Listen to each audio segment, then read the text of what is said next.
Hey guys, what's going on? Welcome to Jay Speak. We'll address one question this week because I got a lot of different questions about the same thing. And the same thing was, what are my thoughts about Gibson buying Mesa Boogie? First, I was shocked. I really didn't see that one coming. Now, Gibson has acquired a lot of brands over the years, but Mesa didn't seem like one that would be acquired. I know Randall Smith is getting older and maybe doesn't want to do this every day anymore. I was shocked that Gibson was the one to buy them. Second, we really don't know we don't really know the inner workings of that agreement. It could say that Gibson just acquired Mesa and they're not going to change anything. And they're going to let Mesa do Mesa and there's really no change. And then there's the flip side where Gibson gets their hands in everything Mesa and kind of flips some of it on its head. We don't know how Mesa is run. I mean, we really don't know how Gibson is run either, but clearly the company has been able to turn around under new management, which has been great. I'm not really a knocker of Gibson guitars. I like Gibson guitars. I've played them forever, and when I was coming up as a kid,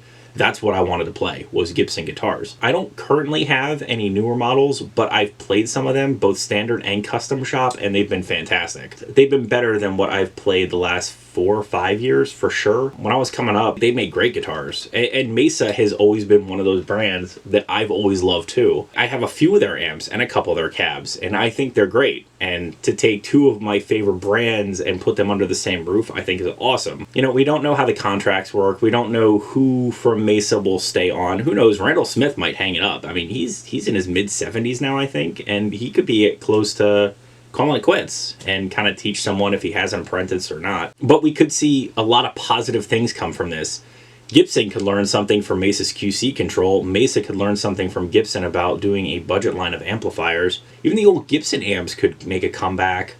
And you know what? Those Gibson amps could be astronomical, but it would be awesome if the old Gibson amplifiers came back for consumers to pick up and use, because they were good amplifiers. I played a couple over the years. They're very rare from what I've seen. So you could see some budget amps. You could see some of the US prices drop for Mesa, which would be awesome. Although I'm not really sure that's going to happen. Gibson keeps raising their guitar prices. And that honestly is one of the reasons why I've stayed away from them, from buying a brand new guitar, because I don't want to pay $2K plus for a standard Les Paul. But it doesn't excite me. Now, I'm not a huge Les Paul player either. The 335s that I really like, or prices of semi-hollows have just gone up and up. And they've never really taken a backslide. Even when they made studio versions, they were still pretty pricey for what you were getting. I don't think this is all doom and gloom.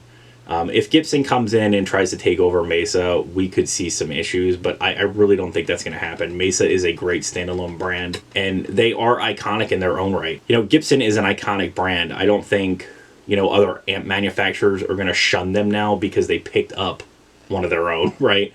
I don't think Marshall is going to break all ties with Gibson. That just seems foolish. Go forward, you could see at the NAMM booth a lot of Mesa amps in the Gibson booth. It's possible. Fender has broken into pedals, and they've already had amplifiers, and they've got guitars, and they've got apparel, and they do all this other stuff. It would be silly if Gibson didn't try to do the same thing. So getting back into the amp market is Gibson buying Mesa, really. At the end of the day, I actually think it's a positive thing. As long as Gibson doesn't completely take over Mesa and they turn into Messy Boogie, I think we're okay. I think we're good. It'll be, time will tell, but I think overall, Gibson buying Mesa is a good move. Especially if Randall is ready to hang it up, What do you think? I mean, leave your questions and comments below. I love to chat it up with you. I think in the end, it's good. It is. As always, thanks for watching. Remember to like, share, and subscribe. Many more videos to come. Don't miss one sub.